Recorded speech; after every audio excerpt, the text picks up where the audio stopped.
त्याचबरोबर माझ्याकडे यांचे सगळे स्टेटमेंट आहेत, ह्यांनी किती पैसे काढलेले आहेत आतापर्यंत, म्हणजे पाण्याच्या खाली पाणी पुरवठा, बंदिस्त गटार, कर्मचारी पगार, जवळजवळ 35-30 कोटीचा हे 4 वर्षात खर्च आहे यांचा, 30-35 कोटीचा. आणि अद्याप अजूनपर्यंत आमच्या नारायणगावमध्ये तसा विकास झालेला नाहीये.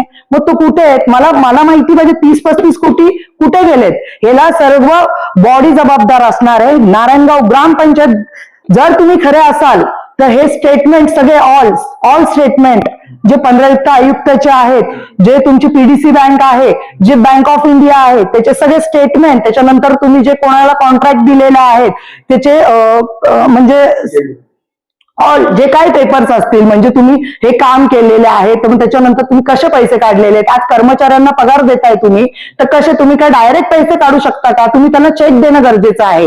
आज त्या अकाउंटमधनं तुम्ही पैसे 30-30 लाख रुपये, 25-50 लाख रुपये एका दिवसाला यांनी 70 लाख रुपयाच्या एंट्र्या मारलेल्या आहेत. एका दिवसाला असं कुठं 70 लाख रुपये लागतात? नारायणगावच्या ठिकाणी यांनी 30 लाख रुपये, 25 लाख रुपये, 70 लाख रुपये अशा सगळ्या एंट्र्या आहेत. त्यांचे सगळे पेपरही आहेत माझ्याकडे, आणि मी तुम्हाला हे ग्रामसभेमध्ये भर ग्रामसभेमध्ये हे सगळं दाखवणार आहे. आणि हे त्या दिवशी काय करतील की बोलून देणार नाही, ह्यांचे कोणतेही 4-5 लोक ठेवणार की लीला बोलून देऊ नका, हे आपल्याला. मग जर हे खरे असतील ना, ते सगळ्या गोष्टीचे उत्तर ते तिथे देतील आम्हाला, आणि हे सगळं ते घेऊन येतील. दप्तर पूर्ण ग्रामपंचायतचं नारायणगावचं तिथे येणं गरजेचं आहे. आणि ते आलं तर तुम्ही जर खरे असाल तर तुम्ही घेऊन याल, आणि जर तुम्ही खरे नसाल तर तुम्ही ते काहीच घेऊन येणार नाही पेपर. जर तुम्ही खरे आहेत तर सगळे हिशोब आम्हाला ग्रामसभामध्ये 29 ऑगस्ट रोजी हे सगळं तुम्ही दाखवणं गरजेचं आहे. तुमचं म्हणणं आहे काय की त्यांनी जे नोंदी घातल्या त्या खोट्या कराव्यात, निसं करावं, त्याच्यावर काय म्हणणं आहे तुमचं? ग्रामसेवक असं तुमच्यावर काय तशी कारवाई झाली पाहिजे का? त्याबाबत तुम्ही काही पाठपुरावा करणार आहे गुन्हा दाखल करण्यासाठी? हो, मी पाठपुरावा ऑलरेडी करत आहे. ज्यापासून यांनी हे सगळ्या मला जेव्हा कळलंय 30-35 कोटीचा घोटाळा आहे आपल्या नारायणगाव ग्रामपंचायतमध्ये, जर तुम्ही एवढे निधी घेतलेले आहेत, मग पैसे गेले कुठे, सगळ्या गोष्टीचे उत्तर ते तिथे देतील आम्हाला, आणि हे सगळं ते घेऊन येतील. दप्तर पूर्ण ग्रामपंचायतचं नारायणगावचं तिथे येणं गरजेचं आहे. आणि ते आलं तर तुम्ही जर खरे असाल तर तुम्ही घेऊन याल, आणि जर तुम्ही खरे नसाल तर तुम्ही ते काहीच घेऊन येणार नाही पेपर. जर तुम्ही खरे आहेत तर सगळे हिशोब आम्हाला ग्रामसभामध्ये 29 ऑगस्ट रोजी हे सगळं तुम्ही दाखवणं गरजेचं आहे. तुमचं म्हणणं आहे काय की त्यांनी जे नोंदी घातल्या त्या खोट्या कराव्यात, निसं करावं, त्याच्यावर काय म्हणणं आहे तुमचं? ग्रामसेवक असं तुमच्यावर काय तशी कारवाई झाली पाहिजे का? त्याबाबत तुम्ही काही पाठपुरावा करणार आहे गुन्हा दाखल करण्यासाठी? हो, मी पाठपुरावा ऑलरेडी करत आहे. ज्यापासून यांनी हे सगळ्या मला जेव्हा कळलंय 30-35 कोटीचा घोटाळा आहे आपल्या नारायणगाव ग्रामपंचायतमध्ये, जर तुम्ही एवढे निधी घेतलेले आहेत, मग पैसे गेले कुठं, हा सगळ्यात पहिला माझा हे चालू झालाय, इथून सुरुवात झाली. आणि नंतर ह्यांनी प्रत्येक गोष्टीच्या मागे सगळे कुठलाही असो म्हणजे आणि ह्या गोष्टी सदस्यांना तर माहितीच नाहीये. मुळात एक गोष्ट सांगते दादा, 2018 पासून हे आलेत निवडून. जेव्हा स्वतः सरपंच होते बाबूभाऊ पाटे, हे स्वतः सरपंच होते, तेव्हा यांच्या काळामध्ये 6-6 महिन्याला सदस्यांना चान्स भेटत होते उपसरपंचचे. आणि आज स्वतः उपसरपंच आहेत, गेले 2.5 वर्ष झाले.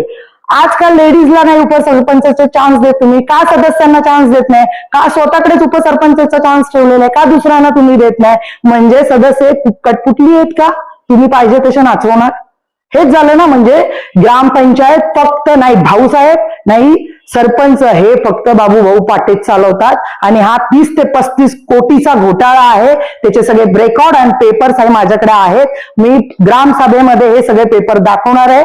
ऑलरेडी मी हे सगळे पत्रकारांना ऑलरेडी दिलेले आहेत. आता तुम्ही त्याची खोटी बिलं जरी बनवली किंवा उद्या विकास कामे केली, तुम्ही करोडोचे विकास कामे केलीत, मग ते विकास कामे कुठे केली आहेत ते आमच्या नारायणगावमध्ये काही लोकांना दिसतच नाहीये.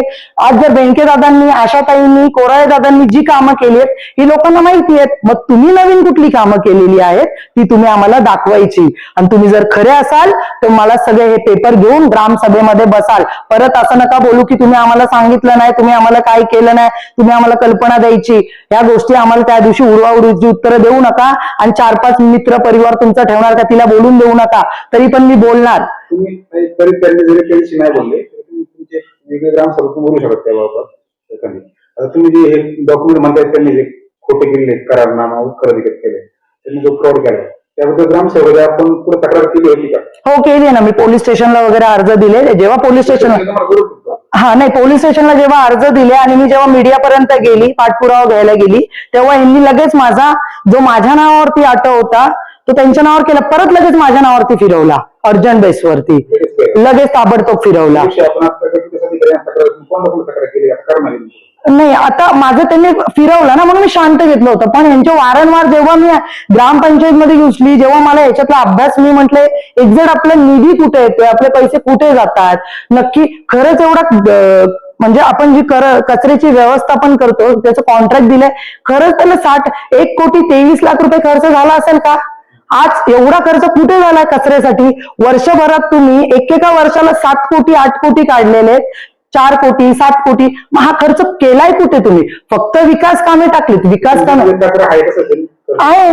जे कचऱ्यासाठी काय लागतं, कचऱ्याची एक गाडी लागते, त्याला डिझेल लागतो, इंधन बिल पण तुम्ही वेगळा काढलेला आहे, जेसीबीचा बिल पण वेगळा काढलेला आहे. मग घनकचऱ्याची अशी व्यवस्था काय केलेली आहे की तुम्ही त्याच्या खाली लाखो आणि करोडो काढलेले आहेत, आणि त्याच्याच बरोबर बंदिस्त गटर जिथे बांधलेले आहेत, त्या बंदिस्त गटर तुमच्या आणि सांडपाणी हे कुठे एवढे केलेलं आहे, त्यांनी ते दाखवा आम्हाला. तुम्ही दाखवा आम्हाला, तुम्ही येताना हे सगळे पेपर घेऊन या.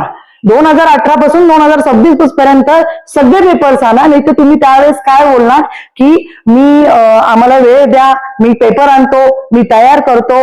तर काही गरज नाही, माझ्याकडे हे सगळे पेपर आहेत आणि मी हे तयार केलेले आहेत, ऑलरेडी ऑल सेट माझे तयार झालेले आहेत.